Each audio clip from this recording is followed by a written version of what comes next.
Hey, what's happening, everybody? Sorry for the late start here. Couldn't get my webcam set up correctly, but got it all squared away here. Can you just add this? So, after the holiday, left off on this guy, where he's at right now. So it's going to be continuing on him today. Hopefully get some more detail. Maybe break the symmetry a little bit. Yeah, so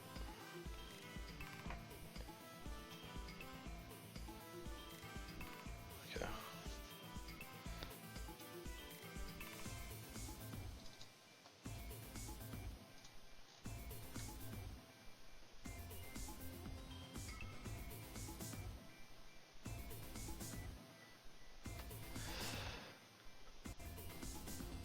Alright, gotta get my spotlight set up.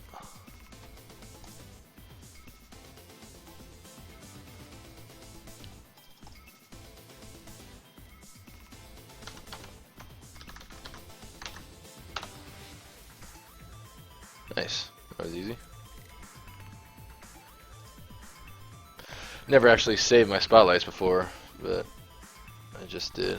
Let me know if the volume is messed up. I turned the music down, so volume should be okay.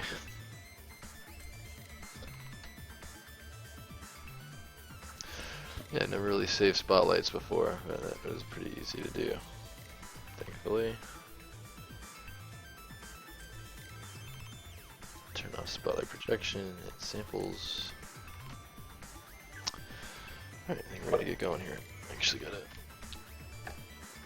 pull my monitor in Cintiq.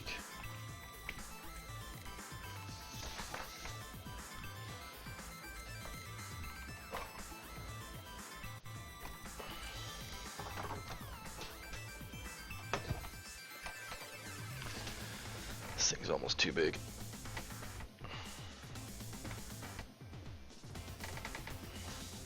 Hey, what's up, Ash?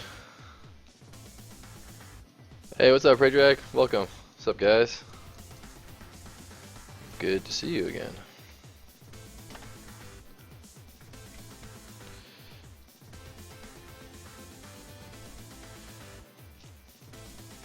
Alright, so I think what I need to be doing here is finalizing all the base details. When we start working on the scars and stuff, gonna have to break symmetry pretty soon. I always hate doing that. You know, you don't want to do it too early. It also seems like his head is kind of a little too pinched up here. It's not as round as I'd like it, like right around the area. Yeah, so I want to focus on the bigger needs while I'm still in symmetry. Not just even that little movement made it look a lot less pinheaded.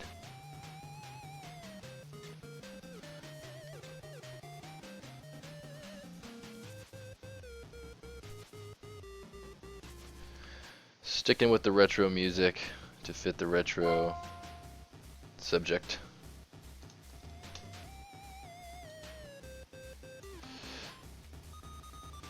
Ow.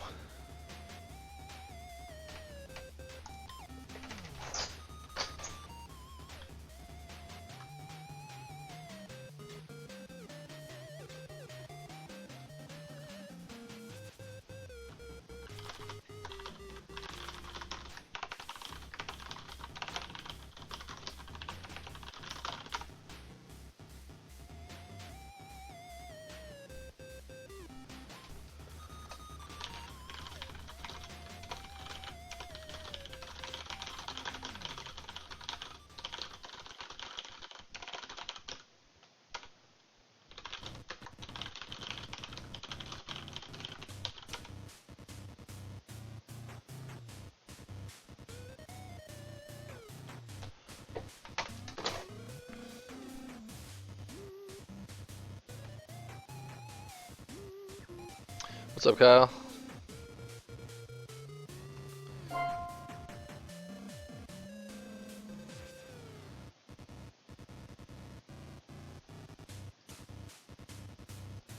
One of the guys from my last stream, I I started following him on Instagram, one of the people in the chat, and they did a Madball of Cthulhu Madball. Chris Baxter design, I think, is his Instagram. But yeah, he's like, oh, I got inspired today on the Pixelogic stream. Gonna do a new Madball based on like the Cthulhu monster, and looked really cool. I think he's still working on it, but yeah, came out really good. Actually, I think for now too, I'll turn off polypaint so I can just focus on shapes.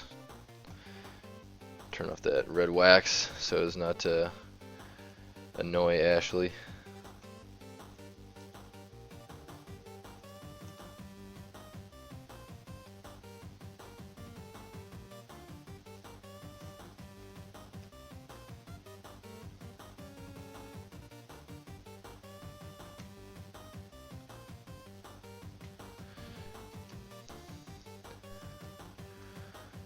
Actually, probably gonna need a little bit more on this lower lip, because right now I don't think it'd be easy to fit enough teeth in.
Asking creatures, what's up? If you're a wet waxing, I won't judge. I honestly, it doesn't bother me. I'll say that. I mean, I don't like prefer it or anything, but it definitely doesn't bother me. The vitriol with which it affects people, I find humorous. I always forget my grow. Okay.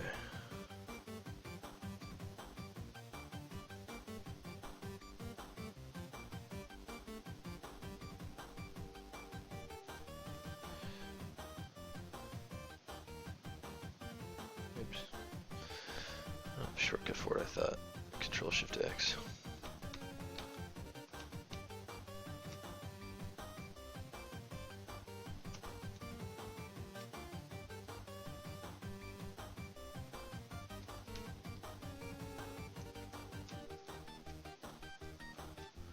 That's what I wanted to do.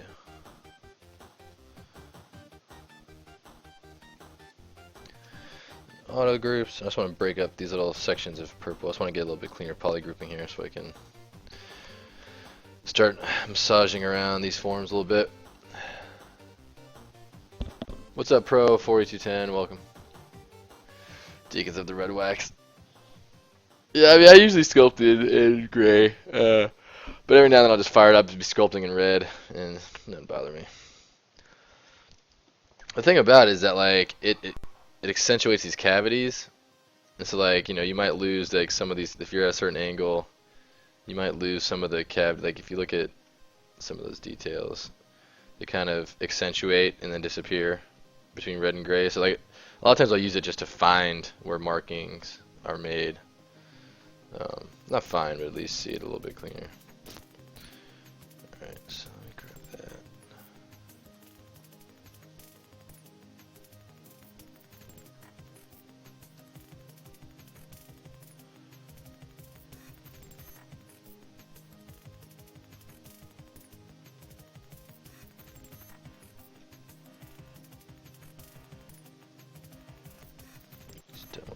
spots here.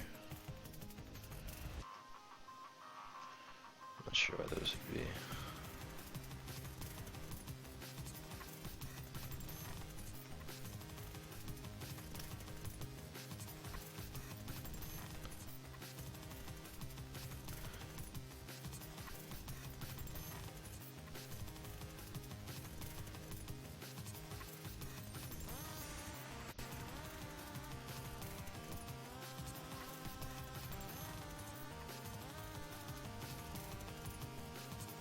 Huh.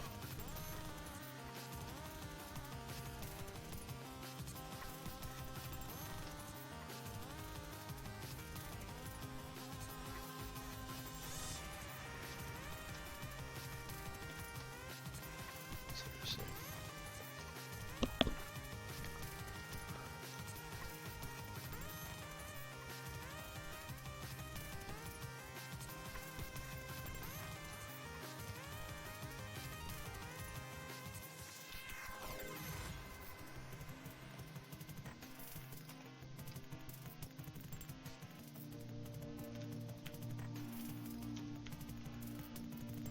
You get one color, it's not like the others. There we go.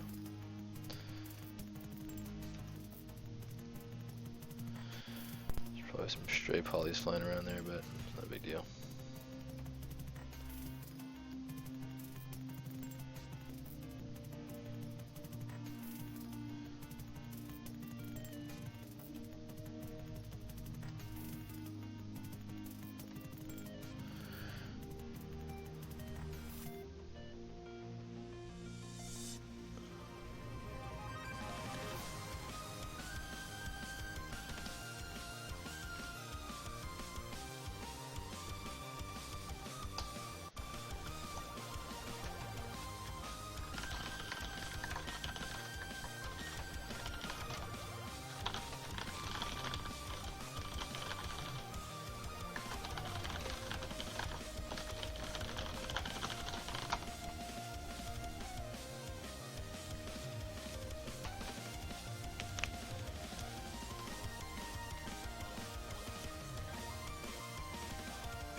Who's Kyle? Who's got game art production? I want to check it out. I only know you guys by your handles.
I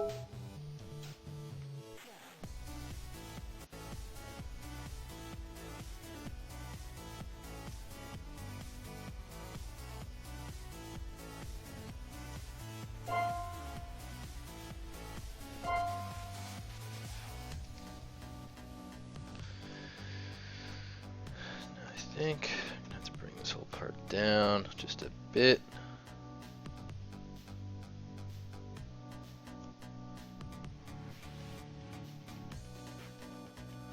Blur that mask out.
Oh, you're talking to me. Ah, appreciate that.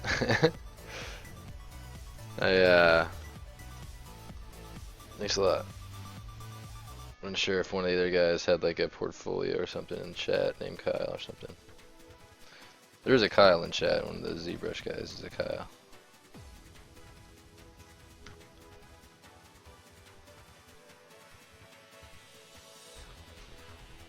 Alright, let's get this bit of the shape back a little bit too.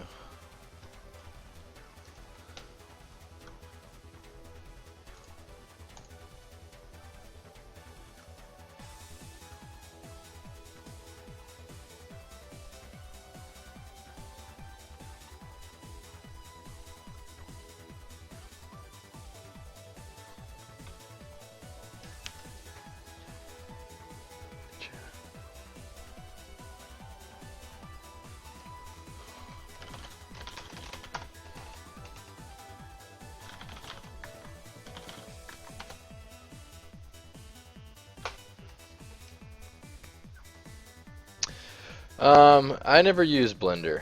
I know that Blender Cookie is a good resource for Blender related workflows. Yeah, I never used it, so I can't help you there.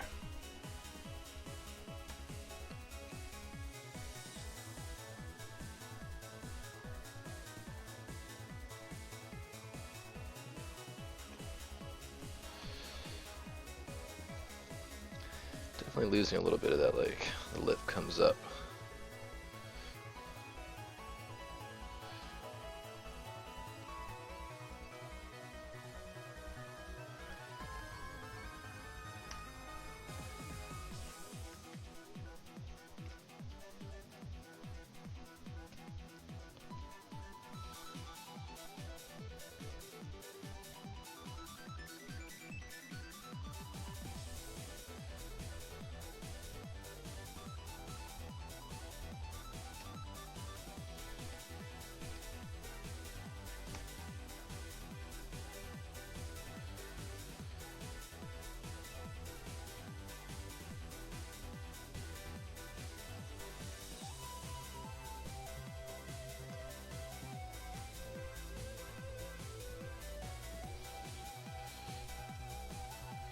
Just kind of want to rotate around this guy and make sure there's no angles in which it doesn't really seem spherical.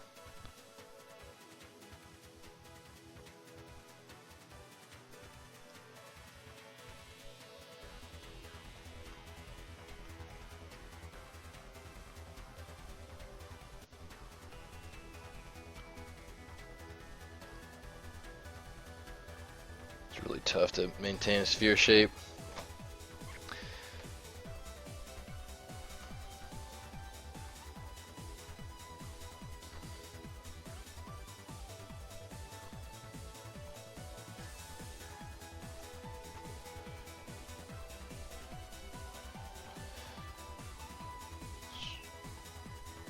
Cutting right there, that's for sure.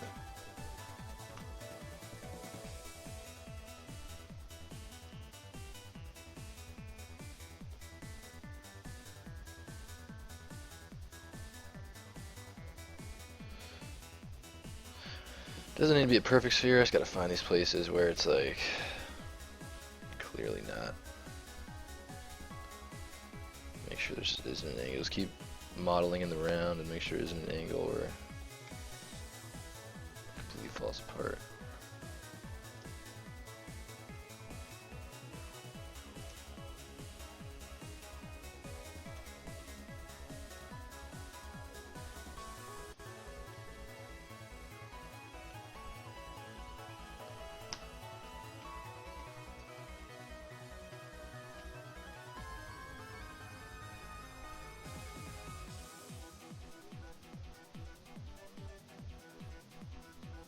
Much better.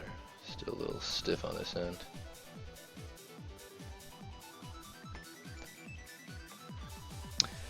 Is that a beholder? No, it's one of these things called Madballs. It's this, they were around in the 80s.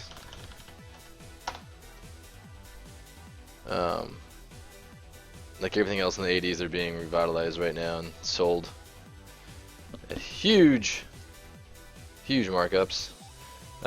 But yeah, it's like there's something from my childhood that I really enjoyed. So it came up a few streams ago, so I wanted to knock one out. Felt like doing one. Yeah.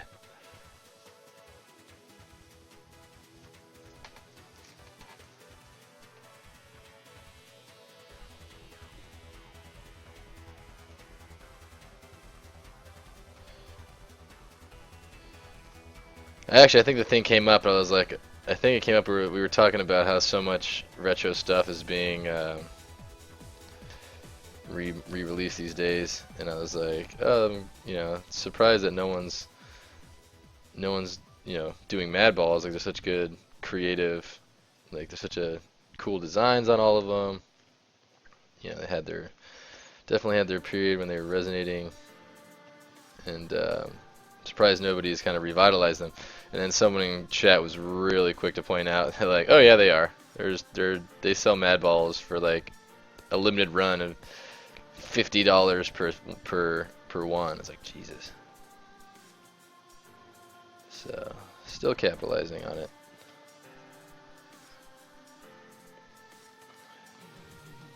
God, man, I gotta do clip smooth stronger. Just round some of this stuff out.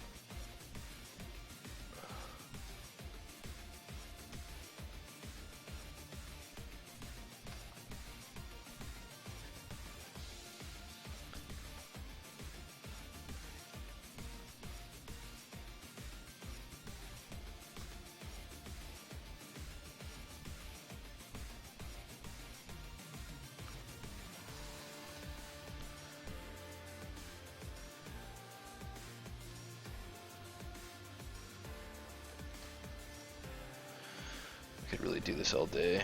Make sure I don't get bogged down in just trying to like noodle the back section to be spherical.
But what is a beholder, by the way? I don't know what a beholder is. That I'm not familiar with that IP. I don't think. Send a link or share it in the chat or something. Alright, that's a lot more spherical. Still not great, but I think it'll do, since the only like sort of like, see how that's not really quite spherical there. That I don't care about so much because it's not an angle that this thing's gonna be viewed at.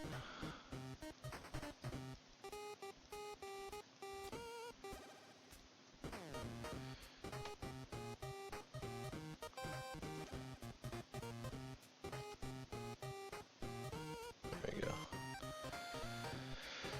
Much better.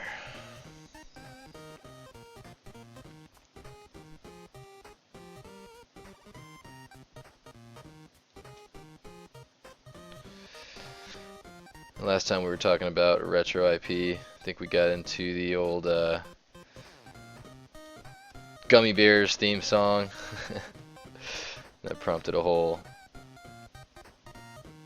dive into the retro cartoon theme song, which was quite enjoyable.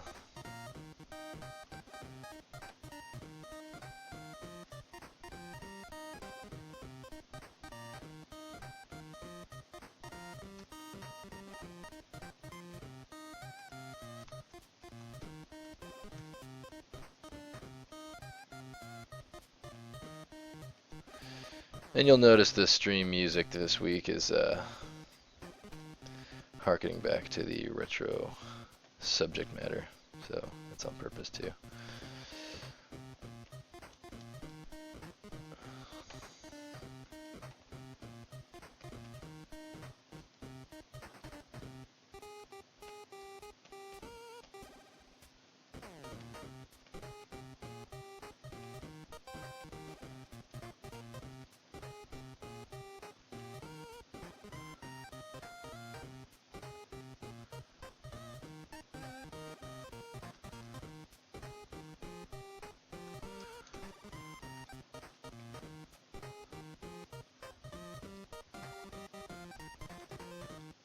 There we go.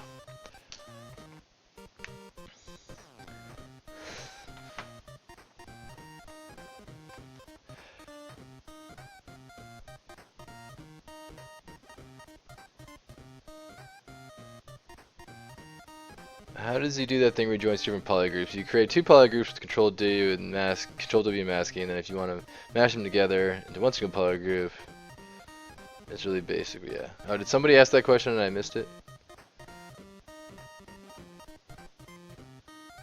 Huh. Yeah, if I missed that question, that's correct. That's the way to do it. Like Control Shift Click will isolate one group, obviously. And yeah, if I want to, and then I actually learned this pretty late in my ZBrush lifespan. Control W would just take the masked area and give you a new polygroup. Like I would always, go over to the window, but that shortcut's actually very helpful.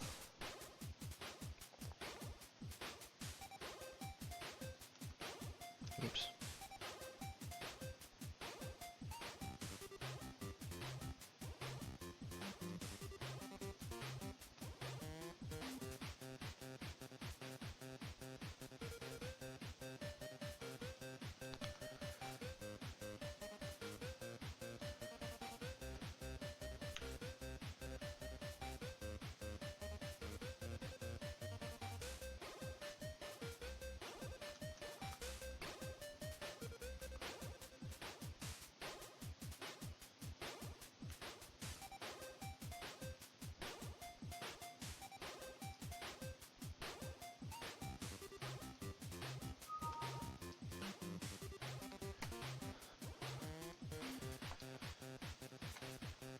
Huge one-eye floating monster, okay. Beholder. Let's take a look at this bad boy. Oh yeah, that's pretty cool.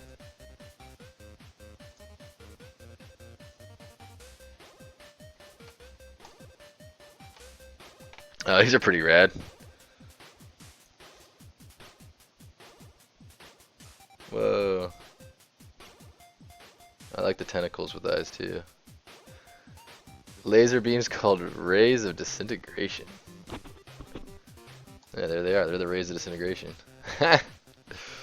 That is a rad design too. I like that. This is really cool. Has there been like a collectible card game in the D&D universe? Feels like it's ripe for it.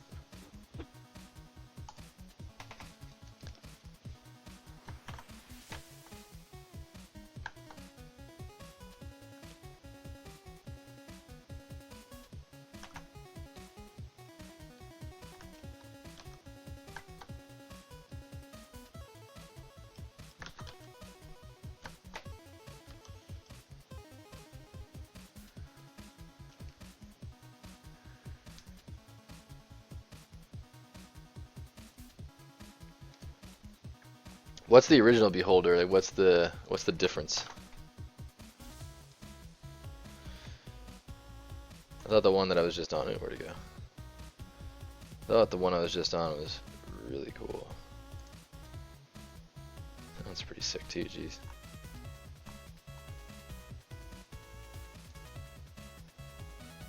That one's pretty epic. Ha! Ha! Yeah, that's that first design is not as impactful. But damn, look at that one. That one's sick. Yeah, man.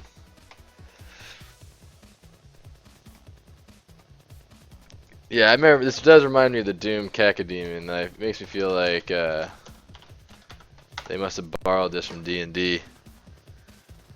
Although, I mean, the floating, single-eyed, toothy mutant. I don't know who came up with that first, but oh my god. Is that a Rule 34? Yeah, of course it's a Rule 34.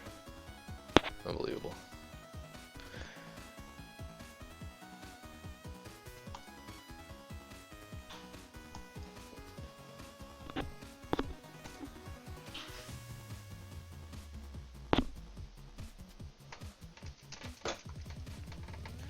Can you, of all the things in the world.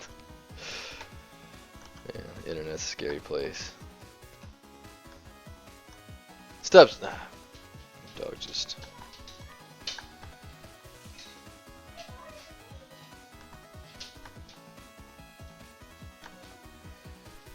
It's got a little bit too much.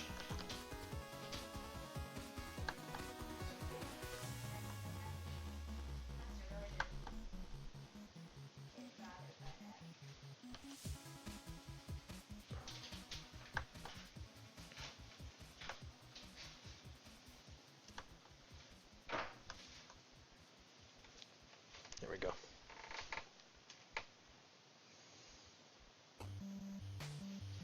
Yeah, especially without the I don't have the search filter on, so maybe it's better I do that on my other monitor before I expose chat to it.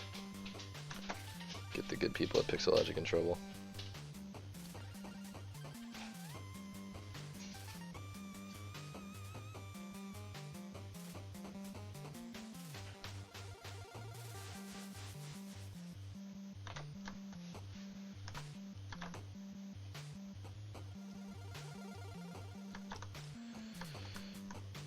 I think I got a nice spherical shape here. Yeah, I mean, like, I spent so much time in the last stream just like getting the base shapes down. Oh god. That I sort of ignoring the fact this dude needs to remain.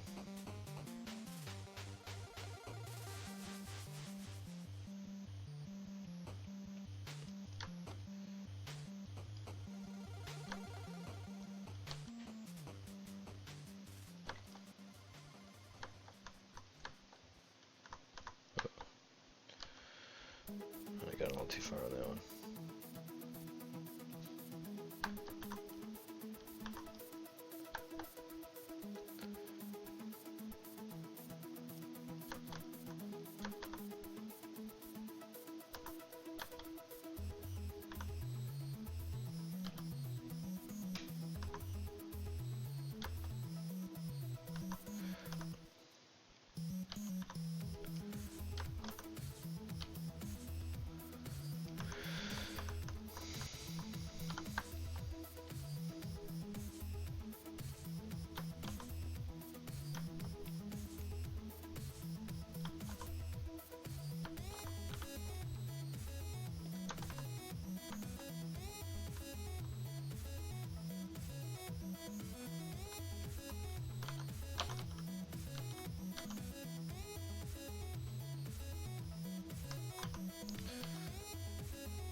Yeah, Ashley's creatures are dope.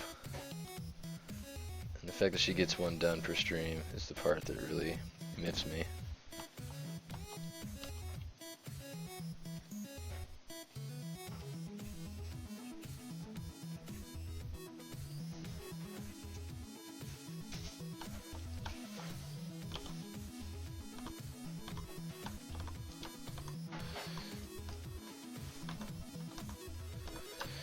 Alright, now we're talking. Now we're bringing this guy back.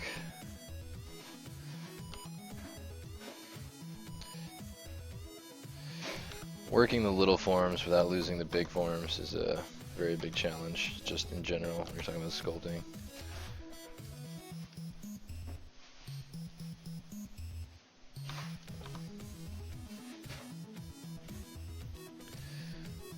Just think it can flatten out and look really dumb really quick to this eyebrow here. Just want to maintain the kind of bulbous sort of pad of skin feel to it.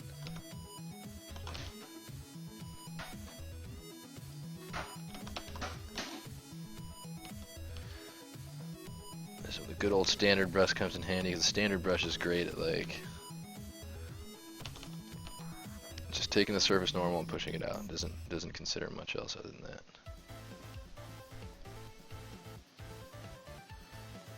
It's good for establishing like spines of arcs.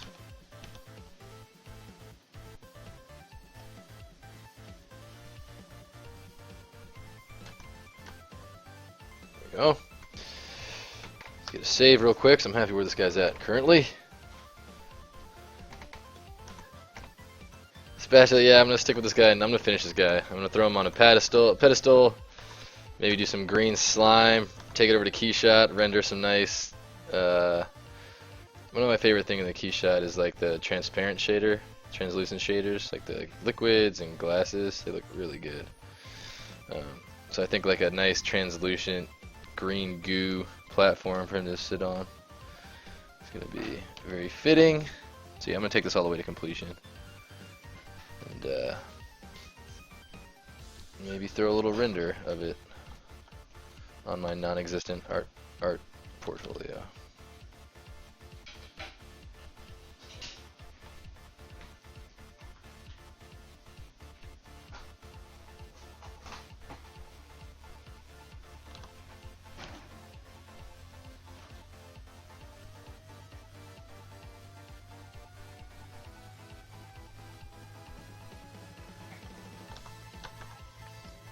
Yeah, see, just that little bit of attention right there made these like sort of like skin folds around the head, or I don't know, what do you call it, around the eye socket, just a little that much more bulbous. I didn't really change the shape at all. Like they're still kind of fitting in the round a little bit. That one probably got a little bit too tall there. I think what I'd rather do there is keep that how it is, and maybe just push this back a little. I know this is all going to get chopped up, because I'm going to cut that scar into the side of the face pretty soon here. I think the key is going to be what design do I take with it.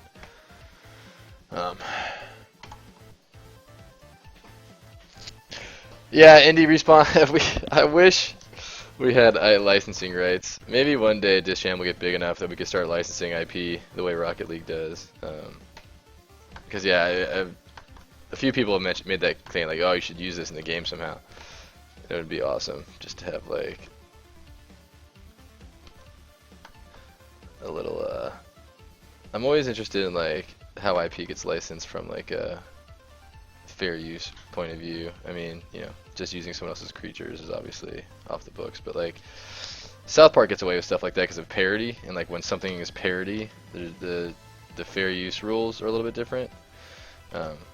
You know, my argument would be that like this jam, everything is a parody. It's a big silly arcade game, so let me use a Madball in there. But I don't think it's gonna hold up in court. Huh?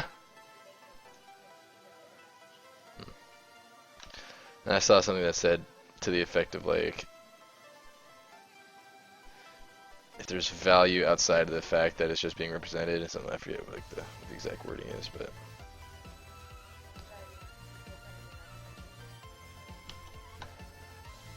My attorney's over here clarifying.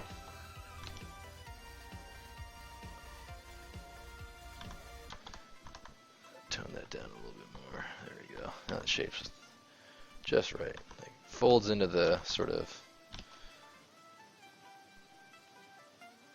the horn.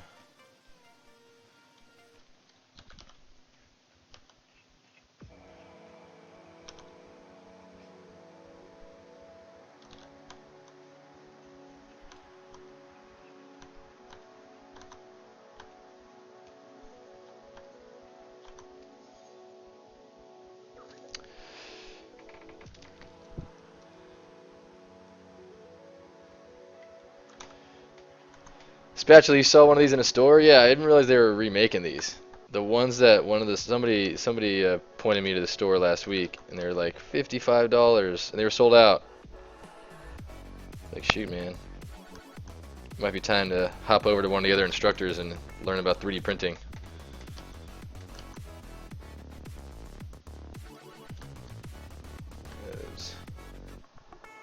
$55 is not bad. Although I guess when you start talking about like actually, not manufacturing. What's the word? What's the word I'm thinking of? Not materialize. I guess when you're talking about, you know, actually producing a real-world object, I guess the costs get pretty significant pretty quick.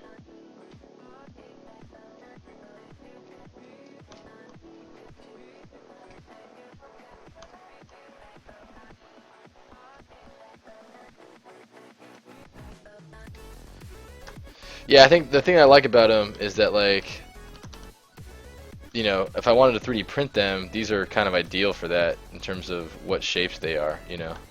Not a lot of overhang, you wouldn't need a lot of sockets or pieces or anything like that.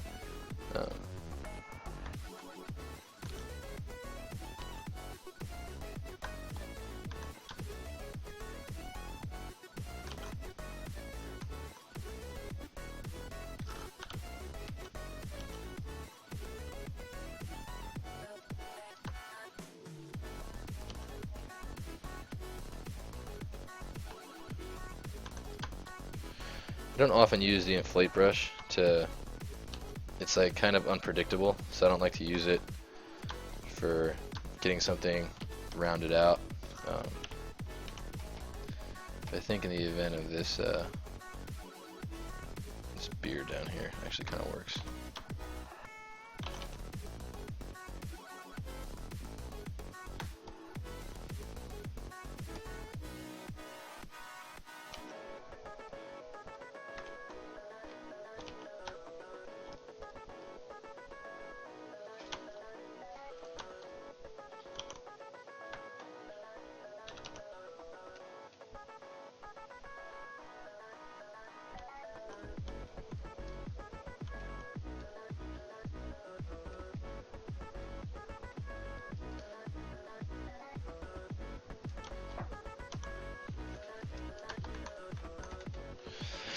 Let's get these teeth going.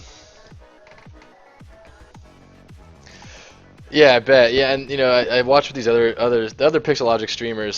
Several of them specialize in 3D printing, and so I always kind of try to poke around their streams and ask them questions and stuff, because it's like I'm interested in it, but I've never done it, and like there just seems to be so much to digest there in terms of, like, you know, best practices, best hardware, best bang for your buck, best a little bit cheaper, but you know, works for 90% of the jobs, to this place can do anything, just use them. I'm just kind of like, you know, just wrap my head around all that. Yeah, I don't envy anybody who's working in that field, because there just seems to be so much. I'm not going to do too much with the beard here, because I know that this is going to I'm going to break up the symmetry. It'll be kind of boring if it just stays symmetrical like that, so I just want to suggest the forms that are there, and then I'll move on.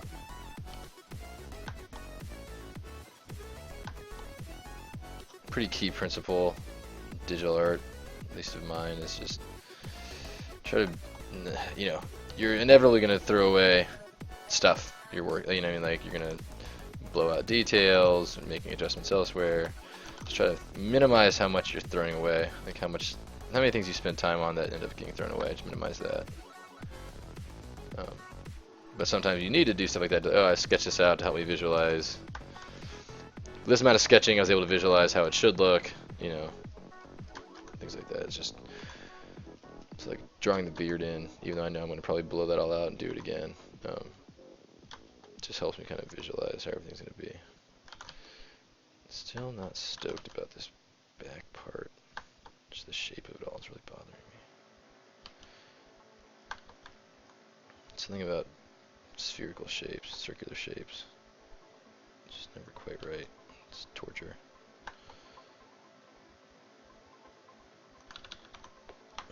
If they break that arc at all, and you're in big trouble.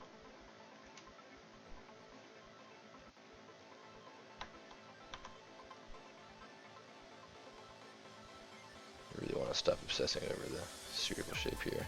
It's not really productive. I can't help it.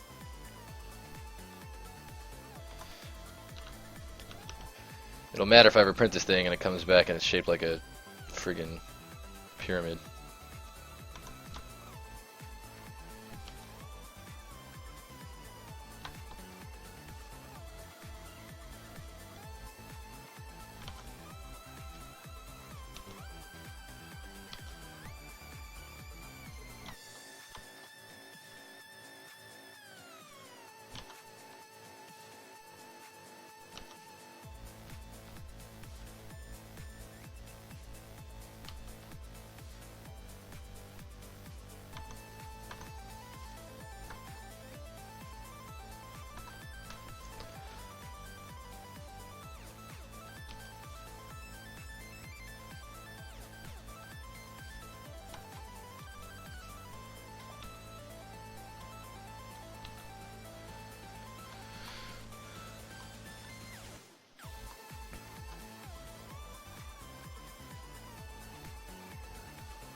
Okay, I gotta stop doing this.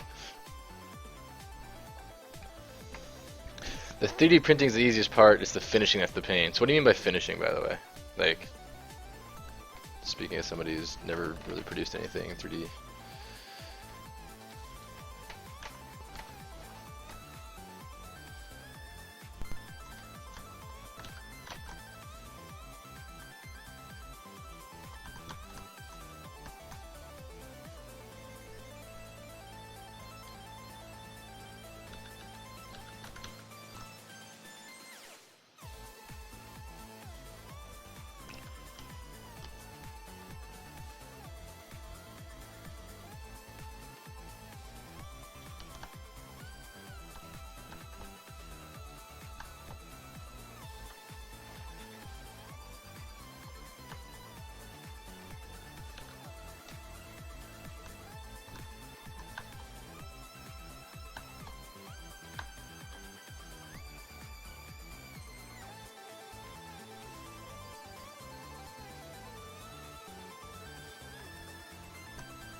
Painting and sanding. Oh yeah, yeah. Filling in the small lines, making it smooth. So yeah, so getting your prints like not even the challenge. It's like finishing the print and getting it like to the point where you're happy with the result, I guess, right? Yeah, I imagine like, you know, I think I'll hold off in general. I think I'll hold off on 3D printing until there's like it actually does the 3D colors. I feel like that would make things a lot more enjoyable. They do that yet? 3D printers actually color or, you know, output clay with user-defined colors? That'd be nice. That's probably asking a bit too much for today's tech.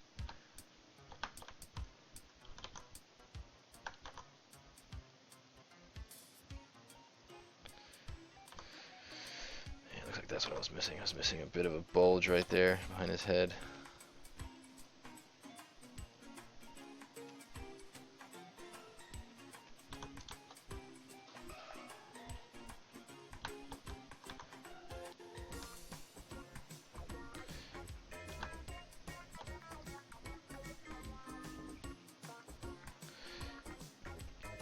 Having a lot more success, and I should have remembered this because I actually have learned this lesson before. Having a lot more success with the clay brush to try and get the spherical shape worked out. Just painting it up and then painting it back. In terms of like buildings, good curves, trying to get a sphere all the way around. Using the move brush and inflate brush, there's just a little bit, the way the brush fall off works, there's a little unpredictable.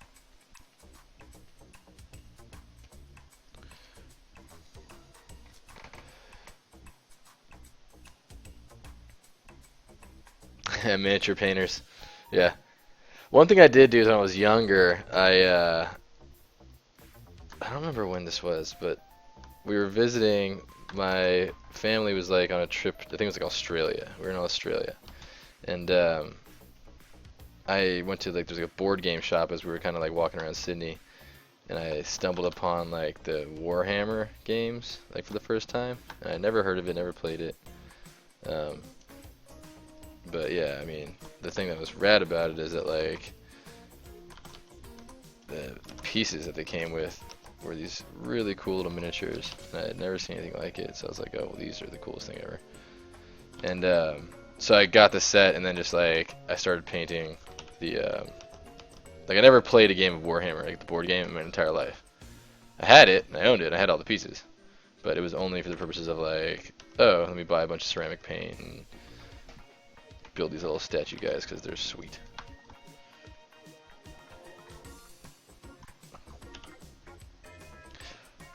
I'd like to get into that, honestly. Not professionally, but just as a hobby. I'd like to just like get more into like sculpting and production of like figurines and stuff. Like, it'd be really, really fun. Because I mean, like, you can sit on your desk and look at it, and it's real, you know.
You have to get a color 3D printer for one of the design schools. That's pretty sick. I wonder what those things are capable of.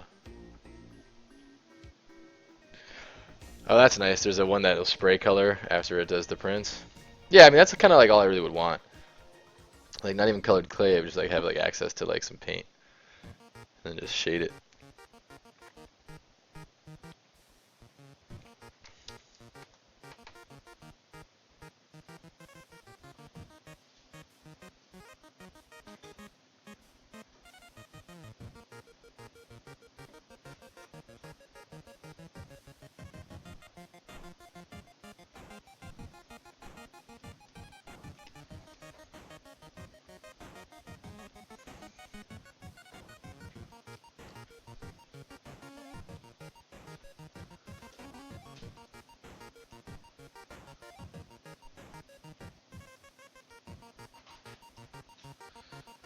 Just trying to really get this thing.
Alright, I think I'll just do an instant mesh brush for the teeth.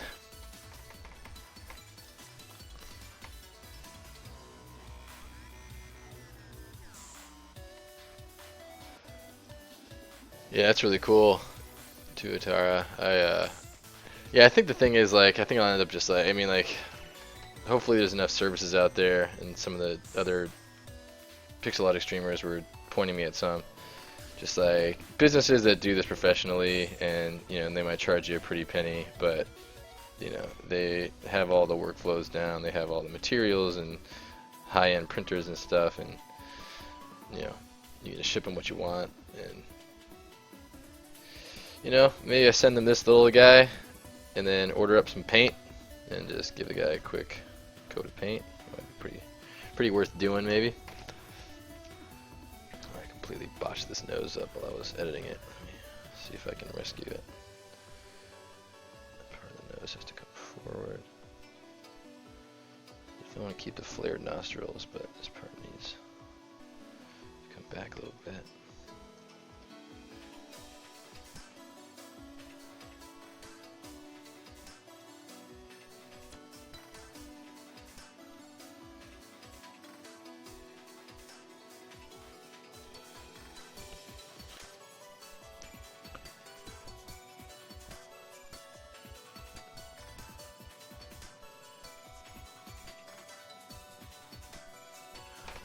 Wanna go outside, buddy? Hold on a second. I gotta let my dog out.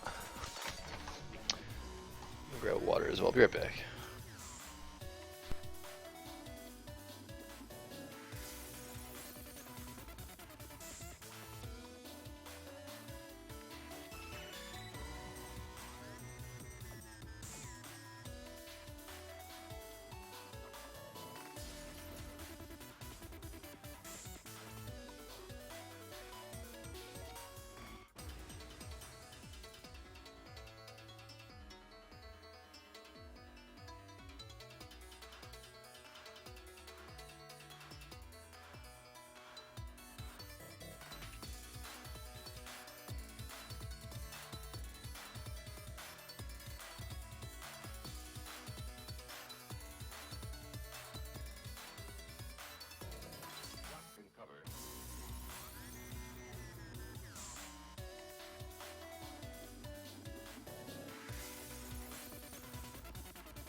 Yeah, it's interesting. Like the one thing I noticed from these other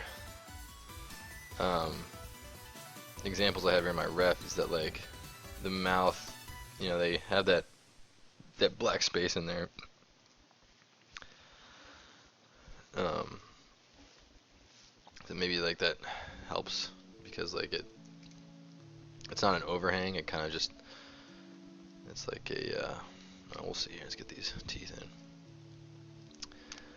So I wonder if the thing to do is I'll probably keep them separate and build some gums as a separate subtool.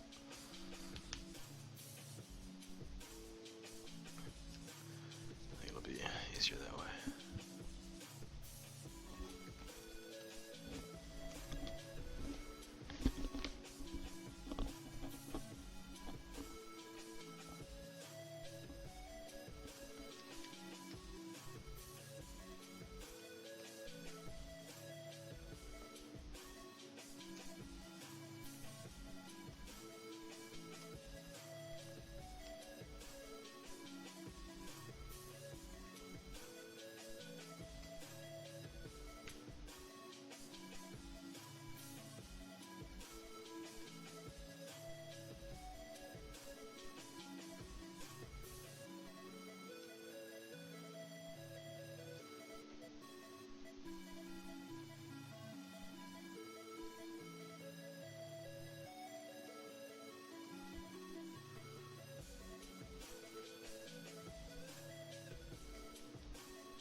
The top teeth. Yeah.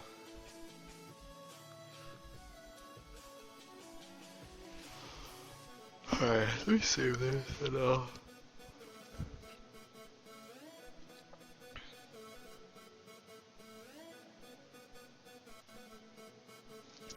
I actually even have some brushes that are good for monster teeth. Actually, I think I got like a specific monster brush.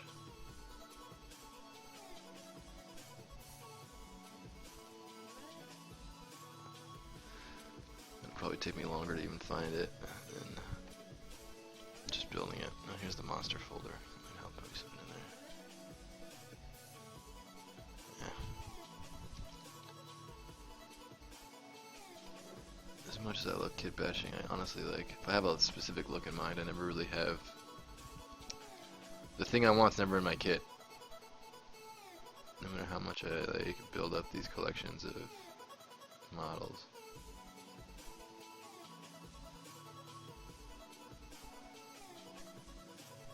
Monster here. It won't take very long to build up the teeth myself, but if I've already done it before, or if I have a brush that's already done it, might as well take a look.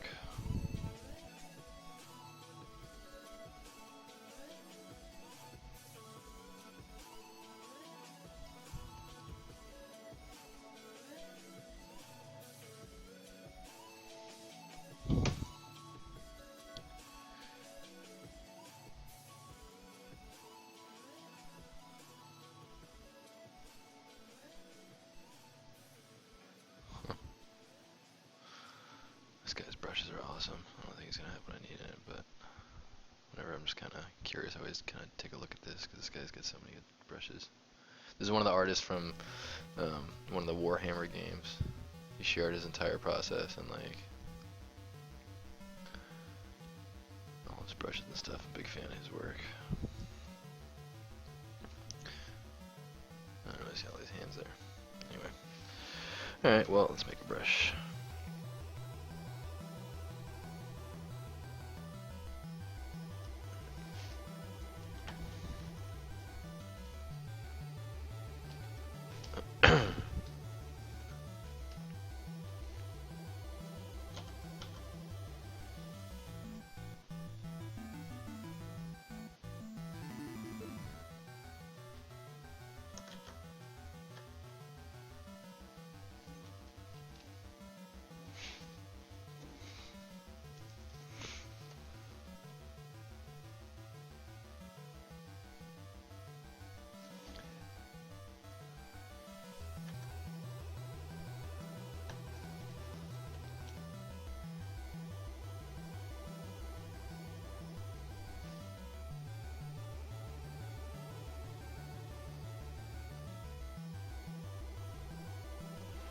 Probably on a cylinder.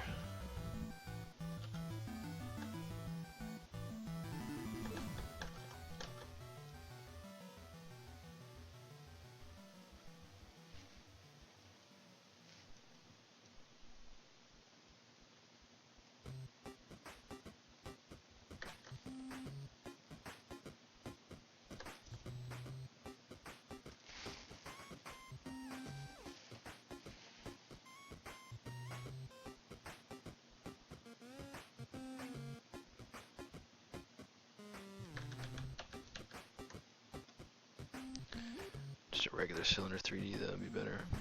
Not a poly cylinder.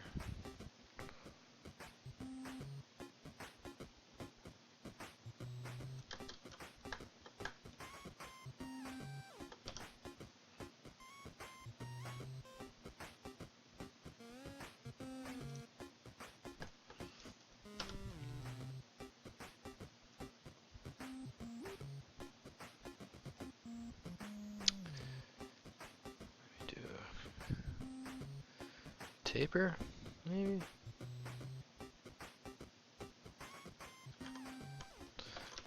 Let's bevel this.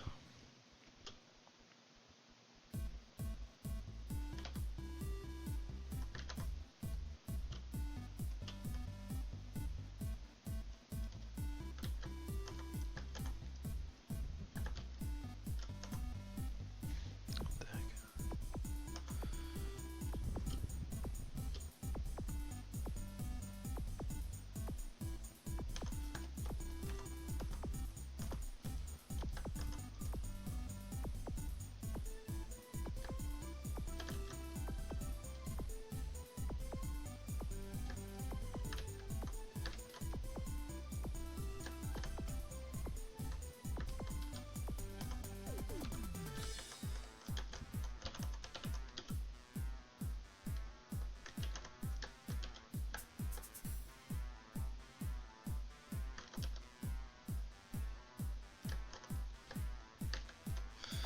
this 1 point. Move the 1 point. There's gotta be a way to do that.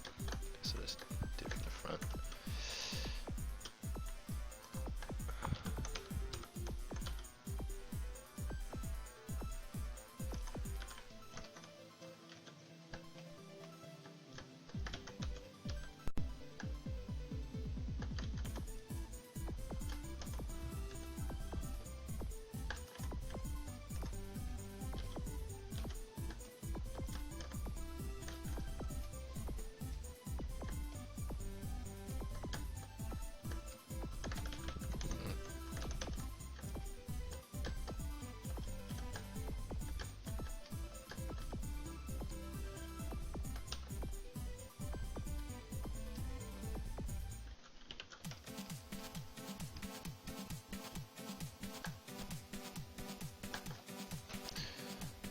Teeth are kind of bulkier down the middle here.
Gotta basically do 3 on the top of each side. Start there.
outside the nostril, and these are kind of, the lips are kind of thinner there.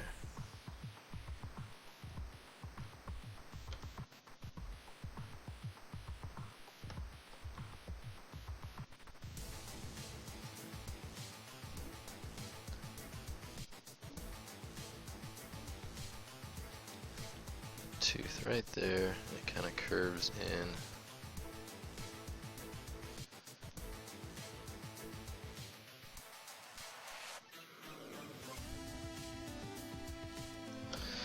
These deformer tools are the best. Bend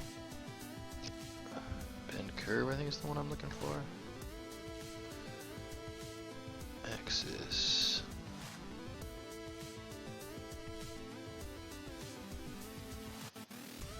Number of curves.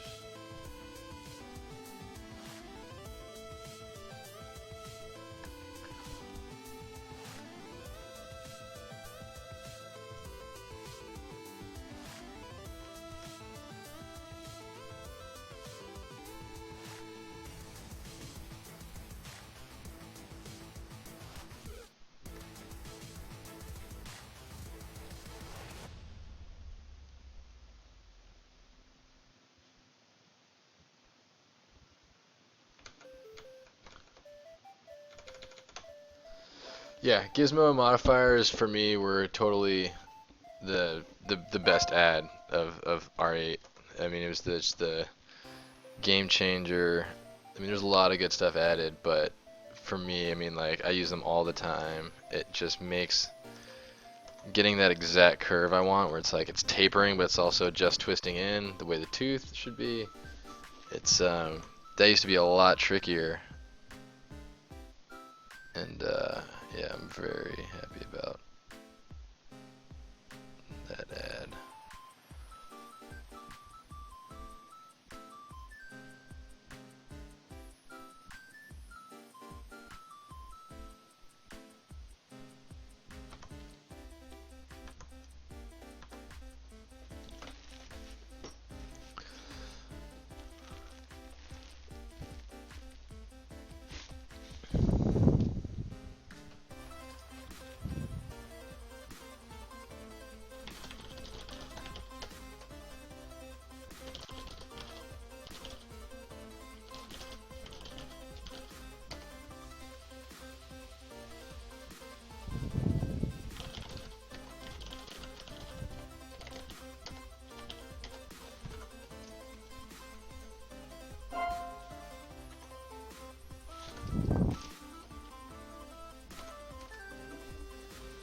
Yeah, it's just the way you can, like, there's undo history on the gizmo, so you could like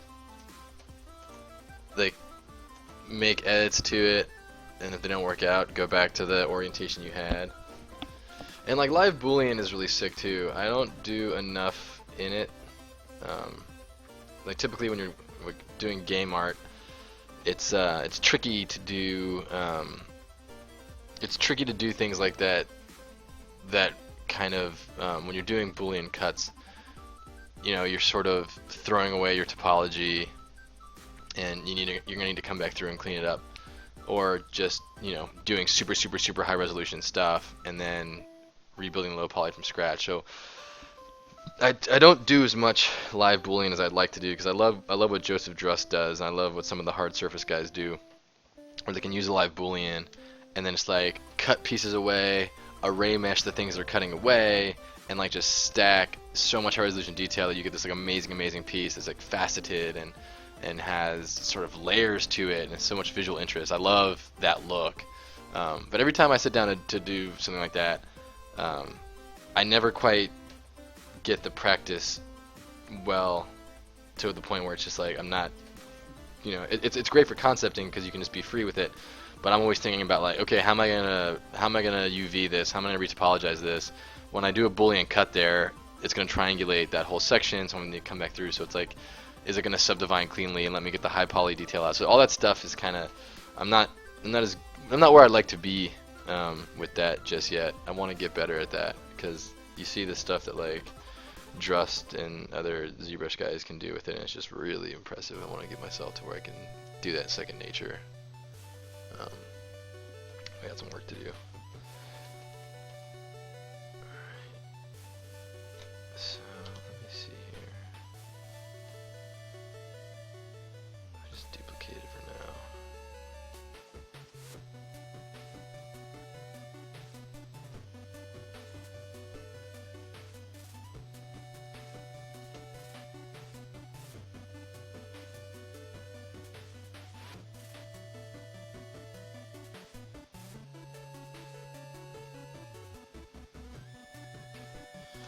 As far as like this exact task of placing these teeth, I mean, forget about it. It used to be so much harder.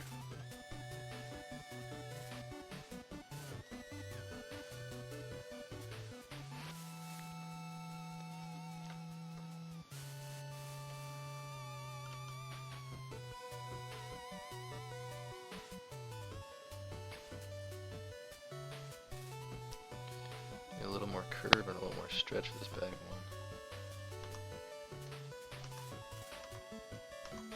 Then I'll come through and I'll just sculpt in the gum line. I'll push the lips back a little bit, and I think we'll get a pretty solid look there.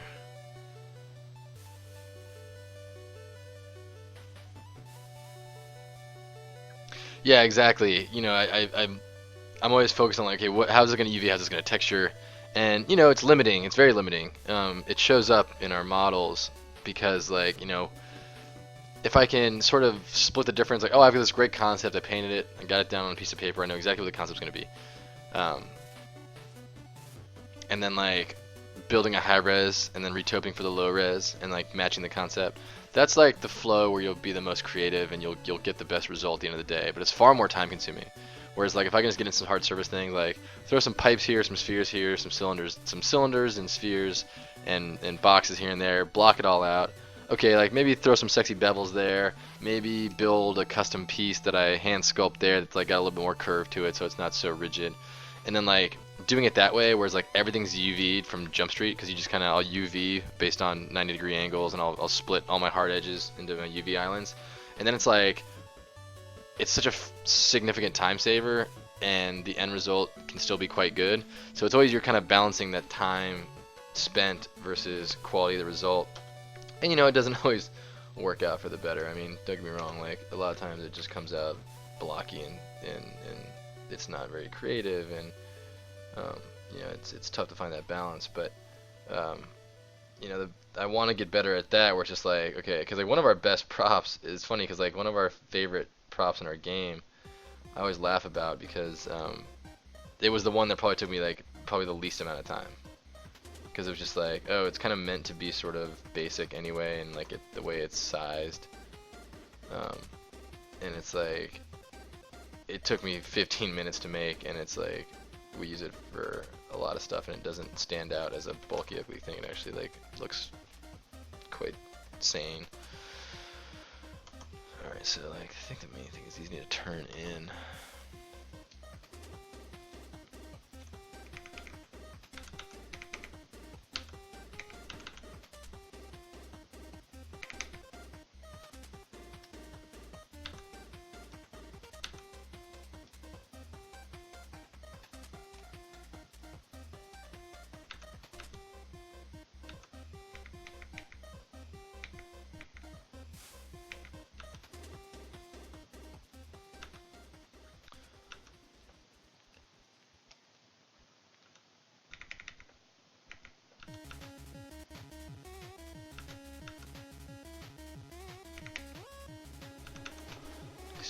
Before I ruin this, alright. Get a duplicate of each tooth. So merge down, always okay.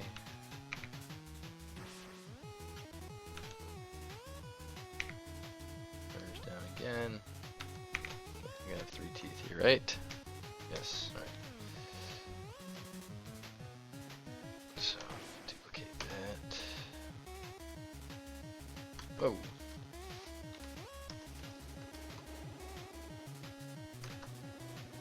That's bizarre. Why would that be happening?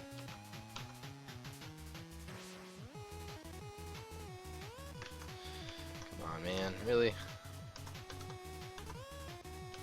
There's 2. All these faces are backwards, too. What's going on here?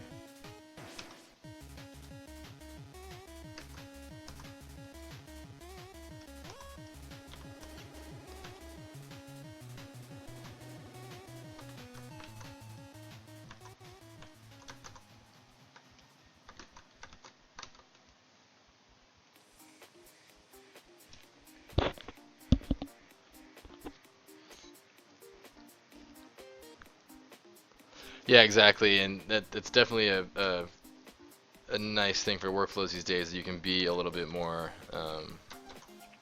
you can move a little bit faster. so bizarre that these all look fine.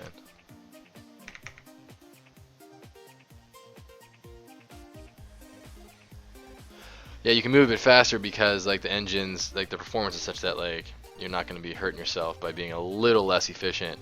So you can start balancing time with efficiency and, you know, the visible result, and you can, it's nice because like you can know where to kind of shave one versus the other, and that balance is a big part of it. I kind of envy the guys who just need to like get the high resolution render and be done.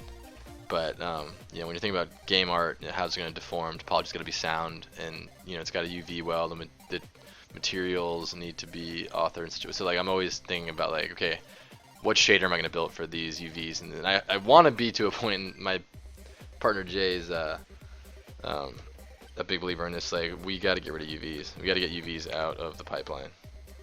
And oh, do I long for that day? That'd be wonderful. How about this? I'll do it this way. This way I won't lose my. Let's do merge visible.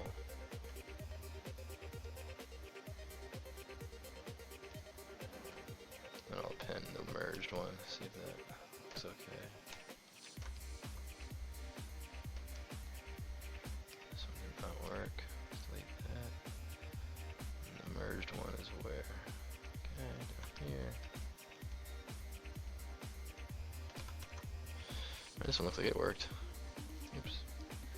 I got all my garbage stuff flying around.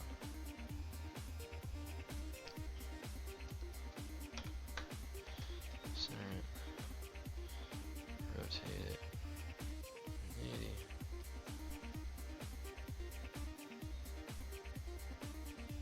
80.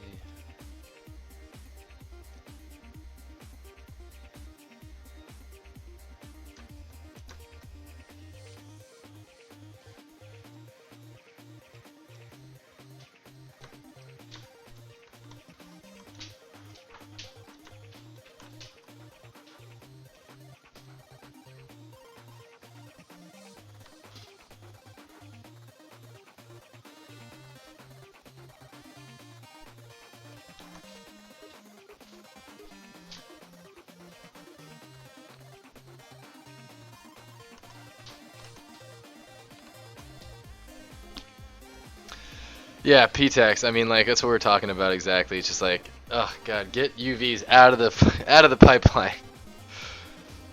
It's probably the thing I find the most tedious.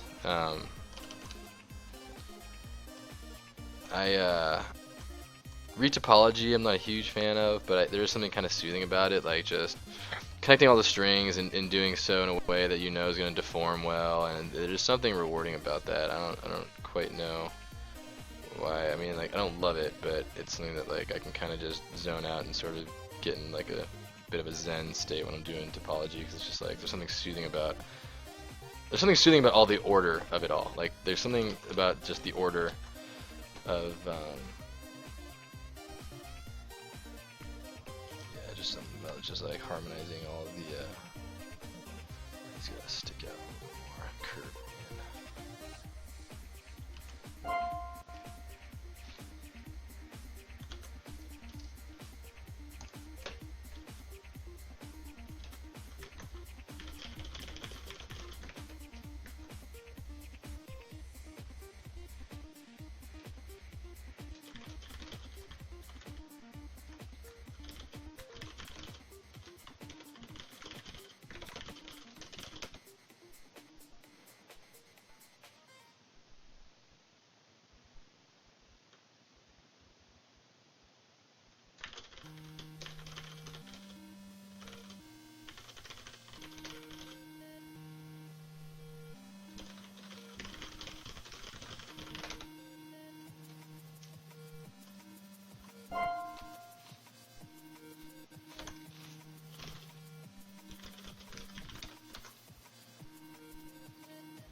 Yeah, UVs are the thing that like I don't there's just nothing redeeming about it. Honestly, like even the most like we had a weapons artist at Call of Duty who he was just a ninja with UVs. Like I mean the ways he would go through a hugely complex model of like a first person weapon say, and then you know, every bolt, every face of this geo, and he would just you know, he just would take days, and he would just there would hardly be any like, you know, whatever your minimum pixel border was for your resolution. Like say you had like, you know, say you had like, you know, 2 to 4 pixels of padding on a super high resolution, you know, weapon texture for something that's like, you know, with first person shooters, the gun's so close to the screen, so you really want to nail that geo and that texture. I mean, you know, he was a amazing artist at this, really good weapons artist named Caleb Turner, I think. But even then, it's like this is the craft of it, and it's just like it's just so, I mean, like it's so mundane. It's such a pain. Like that was like definitely the high watermark of people I've seen doing like really brilliant UV, and like even then, it's just like I can't imagine anything soothing about the order of all this. He's a little bit too far forward. Need to not be as far.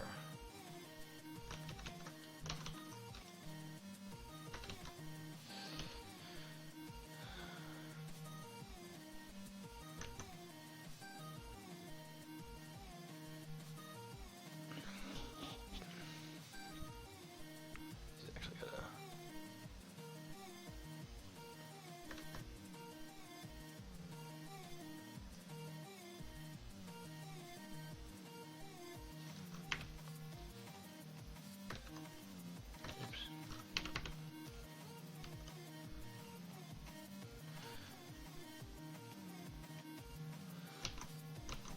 I got masked by polygroups on her at the moment, so like each one of these teeth is its own polygroup. Each one of these teeth has its own polygroup, so I'll just like be able to grab one at a time.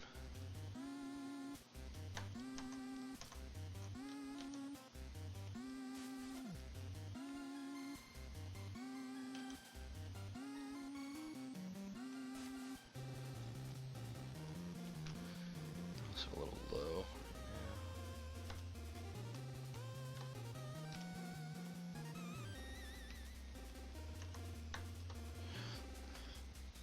Yeah, that was probably a little bit big.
Yeah, exactly. It's like putting together a bad puzzle that doesn't quite fit together. It's probably the best analogy I've heard about UVing.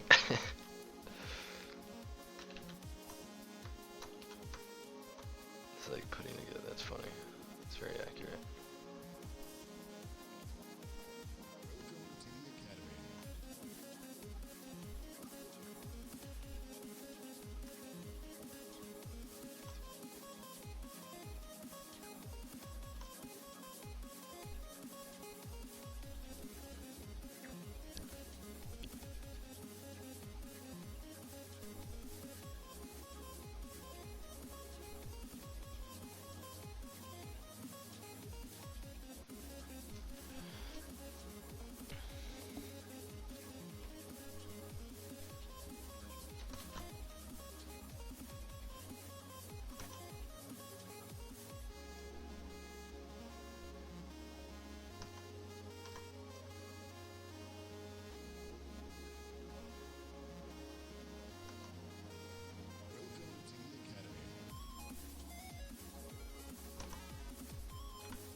merged one that works, I think, at the bottom.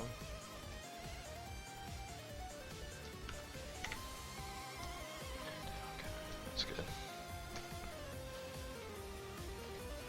Let's pin the merged one. Top.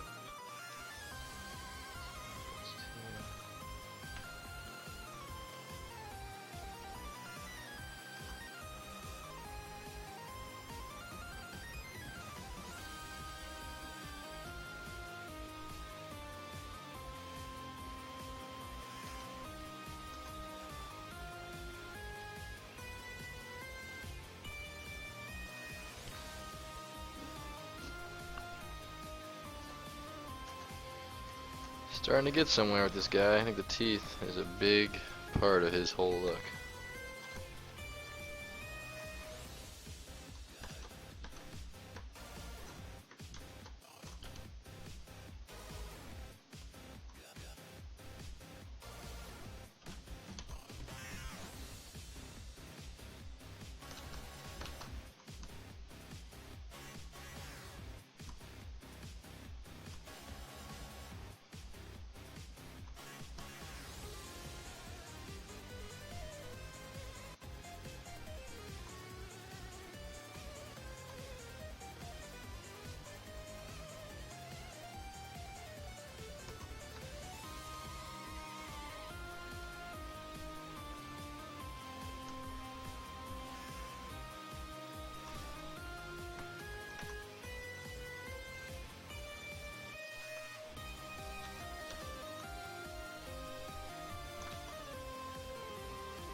Thanks, man.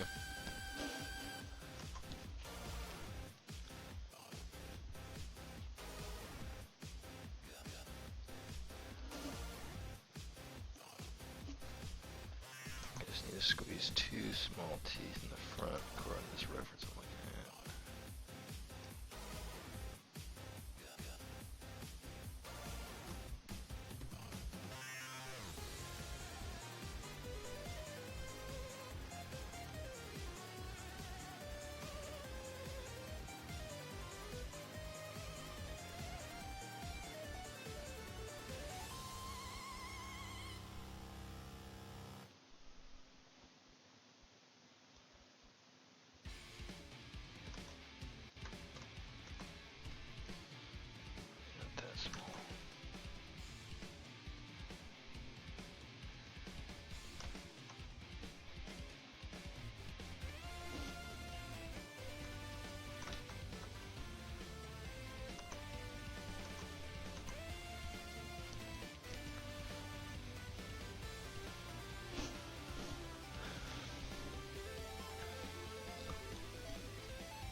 No, I have these brushes. I was looking for my... I got a brush that's like perfect for this dude's beard hair. I can't find it.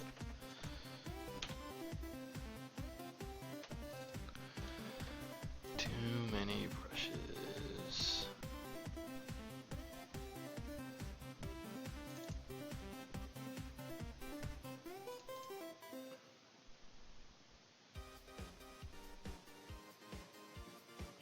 This one right here.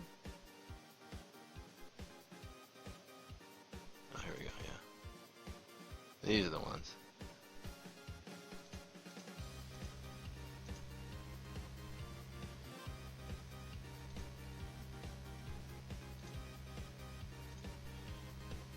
I need to go to this directory.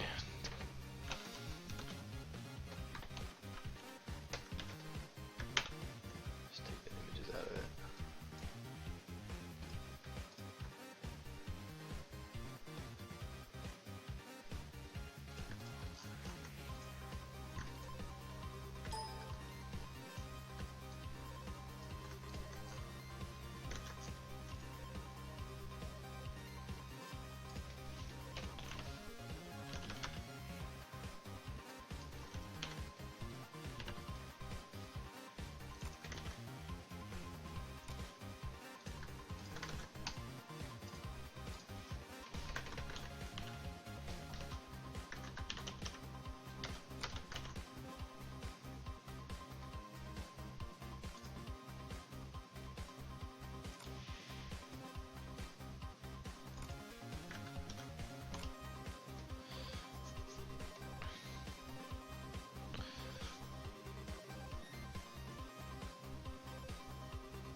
What's happening right now? Is my computer just grabbing that? Funny hard drives these days.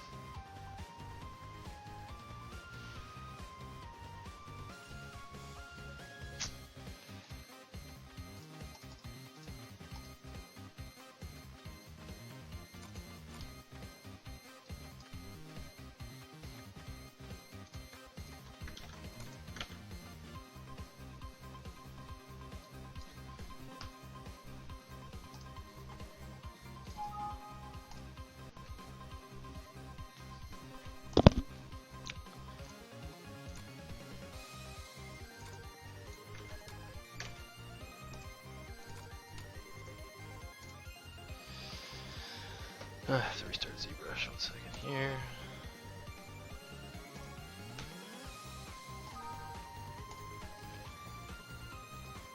Oops.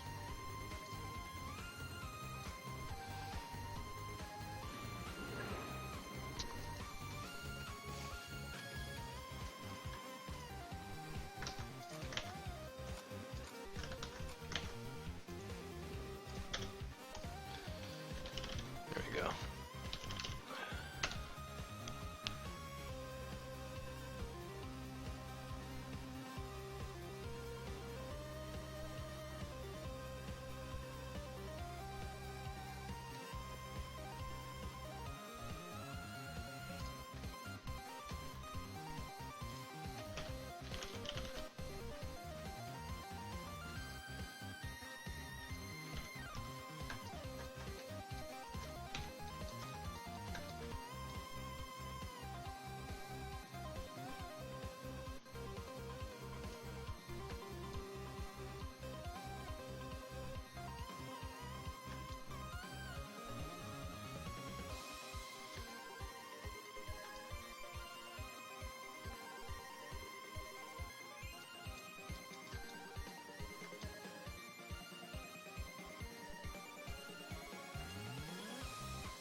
His ear actually doesn't come up that high.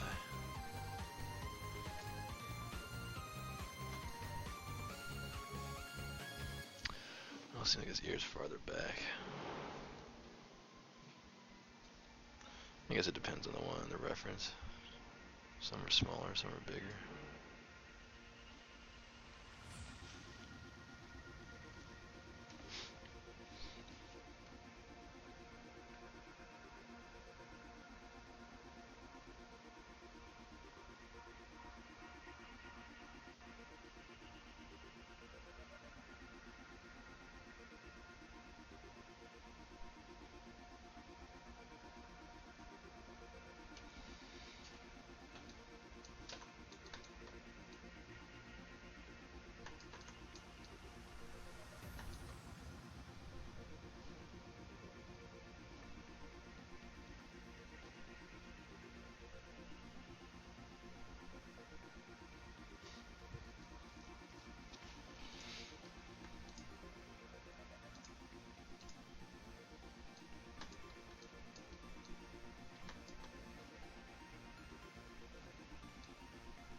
poly paint during all those dynamisses, but I don't think I care.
Get back. Oh, master polygons is still on. Duh.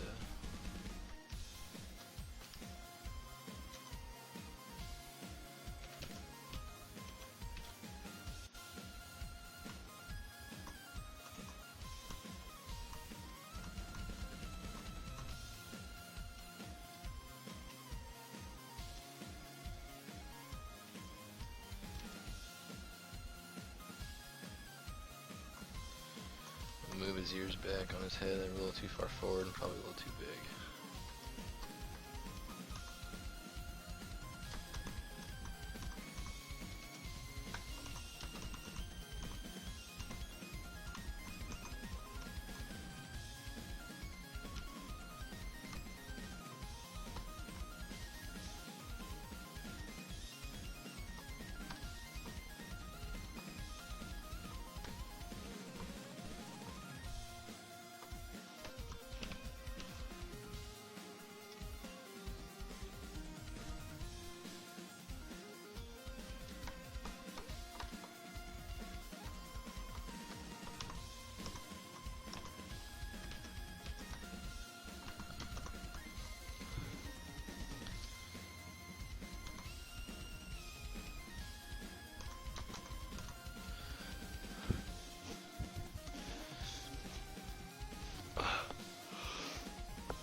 Seagull Rush, what's happening?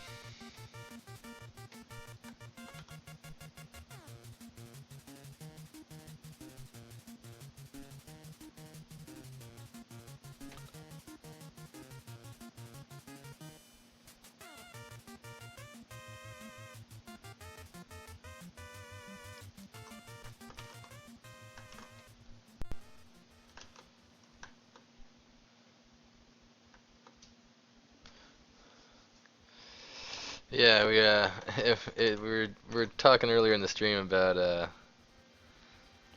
the amount of Cyclops ball looking designs out there. Let's call this ref ball. I'm just gonna torture myself with that shape because I know I'm gonna end up coming back to it, but I don't need to bother with it right now.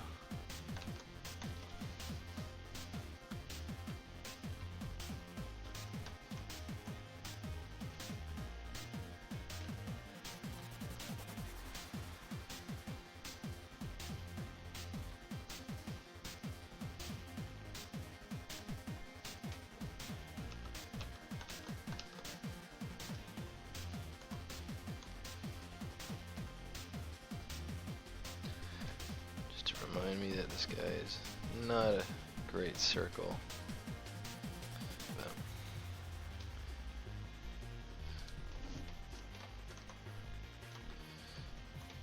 these ears here.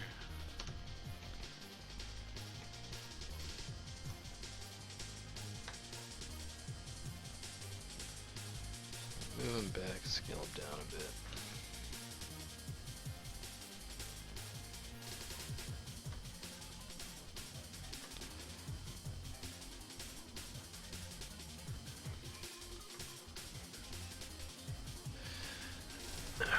just equal with the mouth.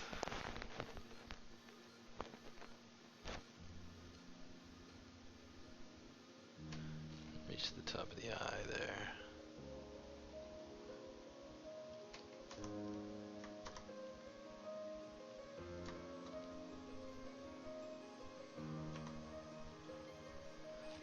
That's pretty much it.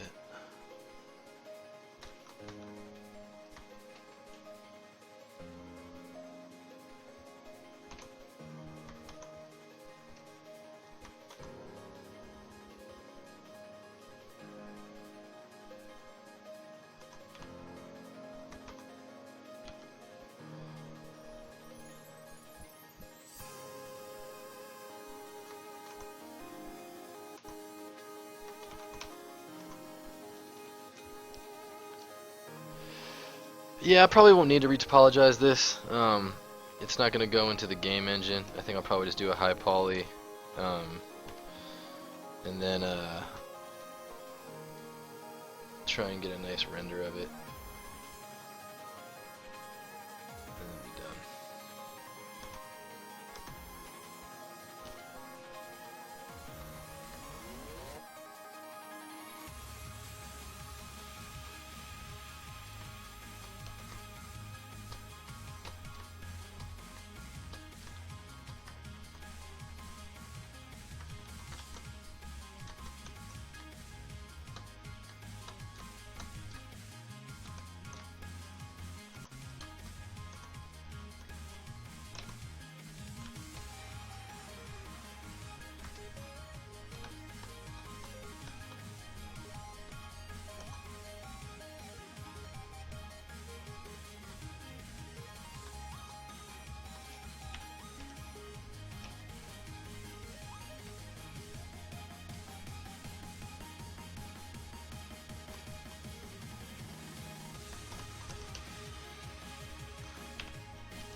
That's better.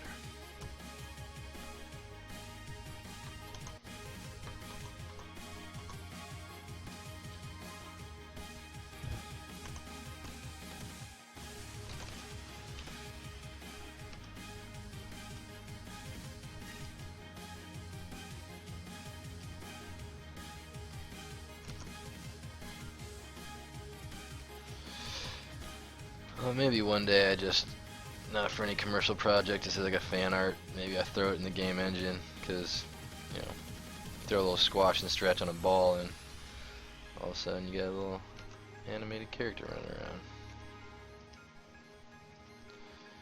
Might be fun to see this guy like blinking and moving around, a little bit of animation.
Yeah, lots of work and fiddling. That's a story of my sculpt process.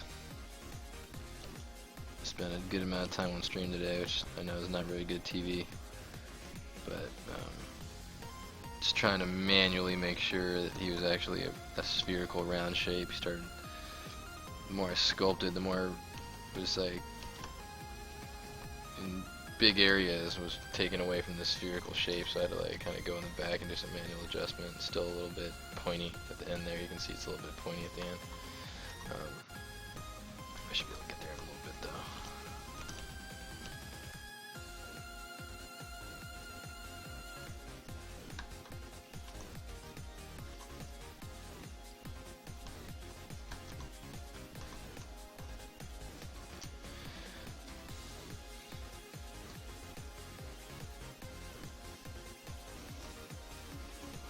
No, this is not for the game. This is just a fan art of an old IP I really liked when I was a kid, called Madballs, if you haven't heard of it. Well, I was just kind of discussing maybe, like, not for our game, but maybe I'll just, for fun one day, throw them in the engine, put some deformers on them for squatch and stretch, and like see if I can just have them animating around, because I think it'll be cool looking.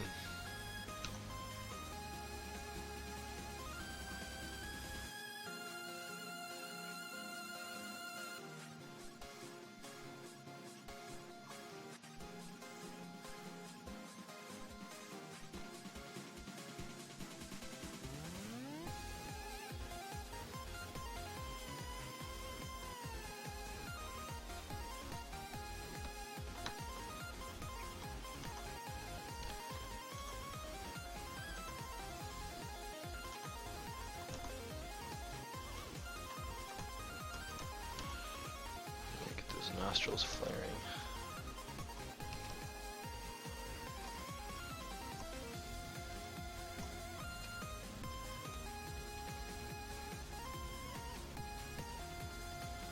Define this ridge a little bit more.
IP means intellectual property.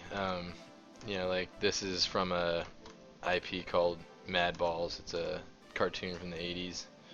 Um, so like, if I use this in my game, I'd get a letter real quick, cease and desist of some kind, because the IP belongs to somebody else.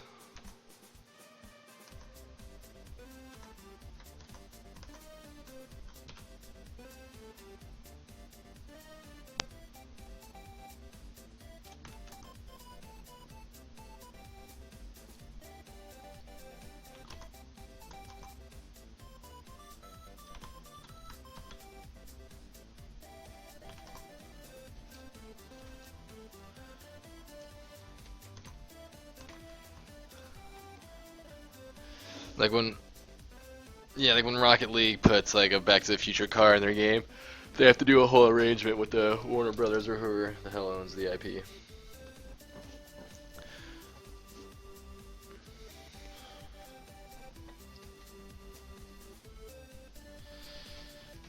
Put these gums in here.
this at? Oh.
think we're pretty close to at least wrapped up for the day. Got more work to do on this guy, obviously, but let's see if I can't just at least throw down some base colors here.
Full opacity.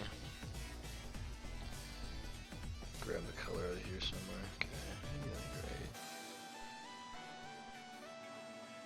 These darker purples.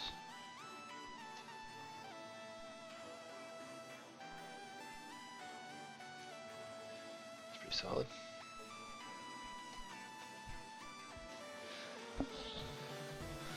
Grab one of these beard colors now.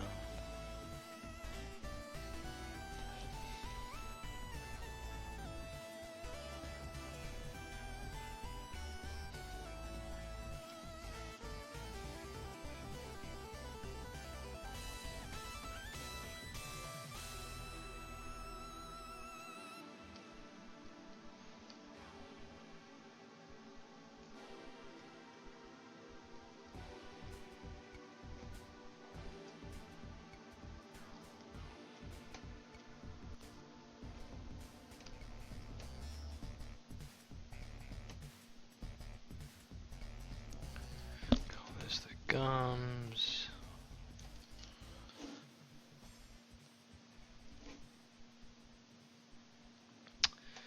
So make it a nice hot pink, not that saturated.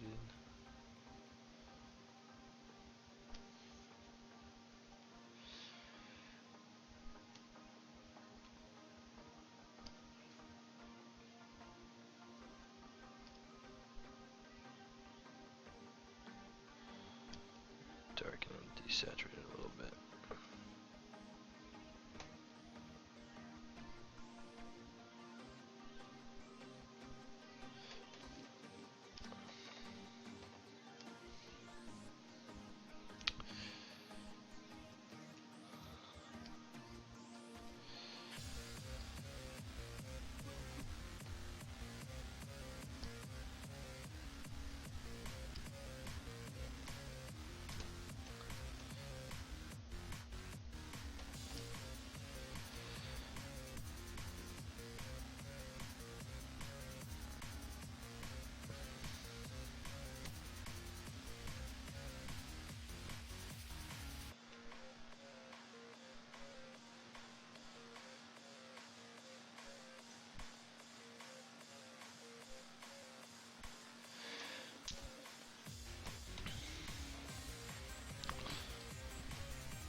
I think next week I'm going to get into the hair a little bit, and then break symmetry and add that big fat scar down the side of his face, and start throwing in all of the finer detail. Overall though, pretty happy with where this guy got to.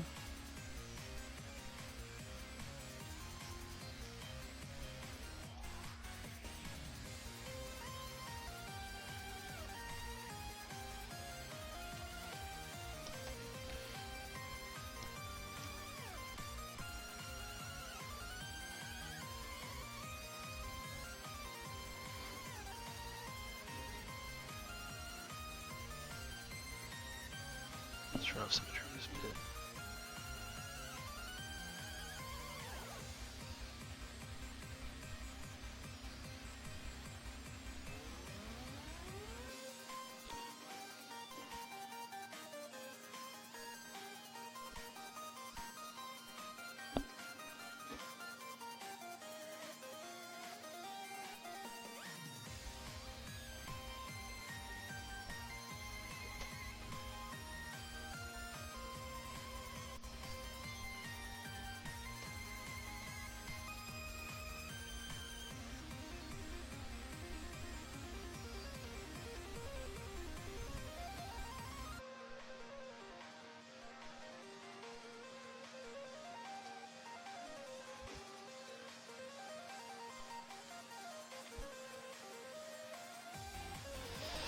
Yeah, poly paint goes a long way.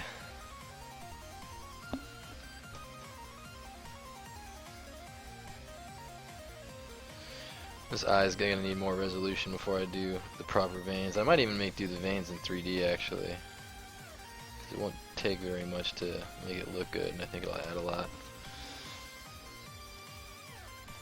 Because there is like a bit of a...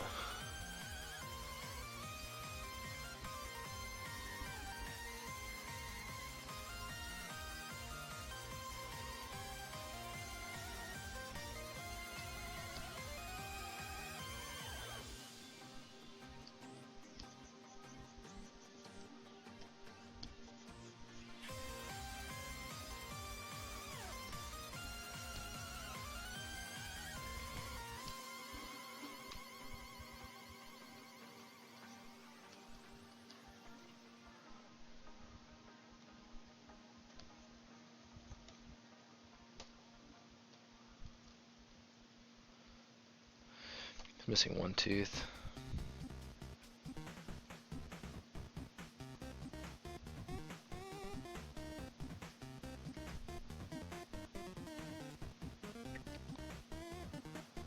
Duplicate this group.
So yeah, more detailing to do next week. Okay.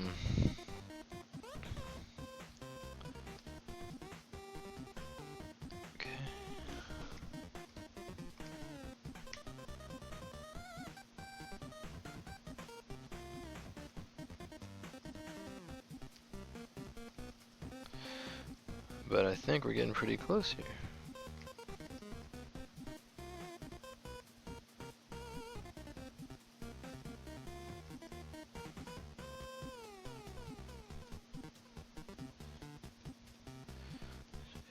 Finishing touches on these teeth here.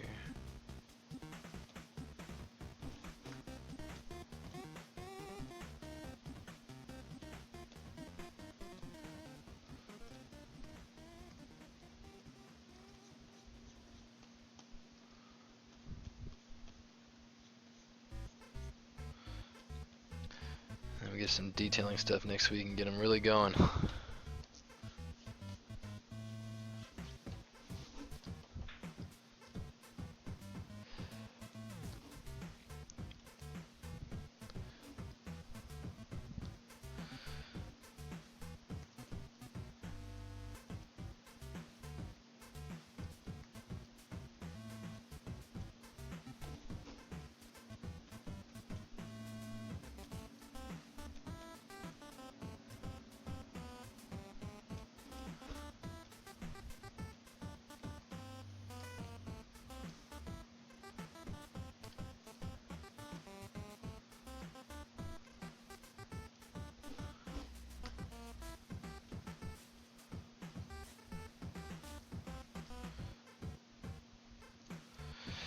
Starting to come together a little bit.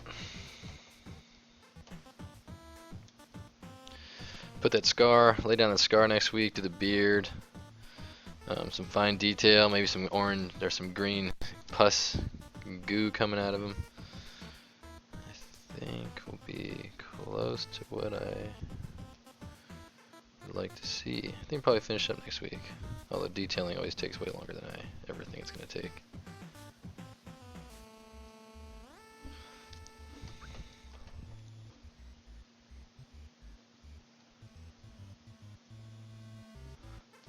Perspective here.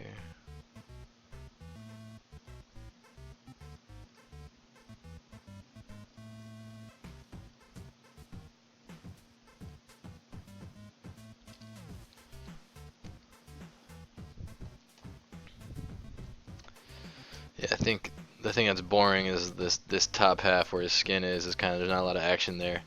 So once the beard is in and we got like some nice scars going through there, I think it'll be pretty sweet looking.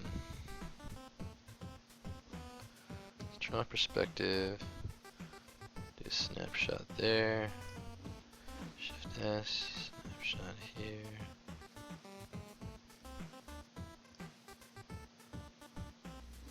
Shift S. Let's do a big one with perspective on.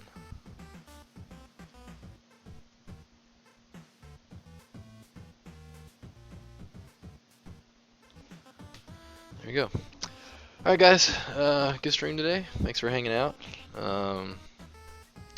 Looking forward to wrapping this guy up next week. I think it'll be pretty fun little fan art there. Apologies for all the time I spent noodling the sphere shape, but I think it was important because I think it's a lot rounder. I think it's going to read better. I can already see work I need to do, but that's not going to matter so much once I dig in and rip that face open with the big scar and the stitches and stuff.